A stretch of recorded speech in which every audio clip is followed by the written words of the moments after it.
ശ്രീനാരായണ പരമഗുരവേ നമ. സുപ്രഭാതം.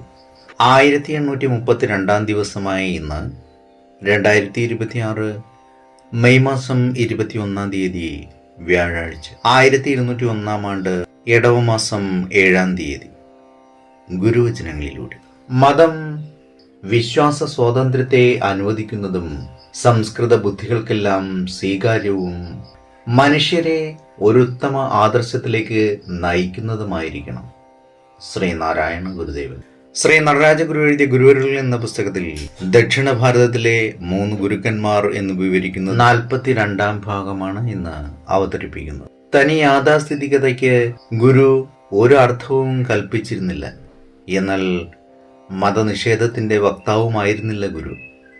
ഈ 2 നിലപാടുകളുടെയും ഇടയ്ക്ക് രണ്ടിനും അതീതമായ യോജിപ്പിൻ്റെതായ ഒരു നടുനിലയുണ്ട്.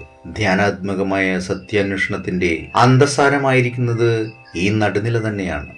ആധ്യാത്മികമായ പുരോഗതിയെ പഴകിയതിനെ പരിത്യജിച്ചിട്ട് പുതിയതിനെ പുൽകുന്ന തരത്തിലുള്ള നിരന്തരമായൊരു സചേതന പ്രക്രിയയായി മനസ്സിലാക്കണം. എന്നാൽ സർവാതിശായിയായ നിരുപാധികതയിൽ തള്ളേണ്ടതായോ കൊള്ളേണ്ടതായോ ഒന്നുമില്ലെന്നതും മറന്നുപോകാൻ പാടില്ല. നിത്യവർത്തമാനമായ ആ നിരുപാധികതയിൽ സദാത്മകതയും ഭാവാത്മകതയും വന്നു സന്ധിക്കുന്നു. ഈ തത്വത്തിൻ്റെയും അതിനോട് ചേർത്ത് വെച്ച് കാണേണ്ട മറ്റു പല അംശങ്ങളുടെയും പല മുഖങ്ങൾ ഇതിനകം നാം ചർച്ച ചെയ്തു കഴിഞ്ഞു.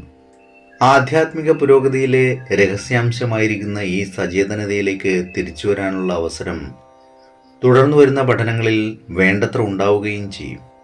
അങ്ങനെയാണെങ്കിൽ മാത്രമേ അതിൽ അന്തർഗതമായിട്ടുള്ള അർത്ഥത്തിൻ്റെ വ്യാപ്തി വേണ്ടത്ര വെളിവായി കിട്ടുകയുള്ളൂ. ഏവർക്കും നന്മ നിറഞ്ഞൊരു സുദിനമായിരിക്കട്ടെ എന്ന് ആശംസിച്ചുകൊണ്ട് നിർത്തുന്നു.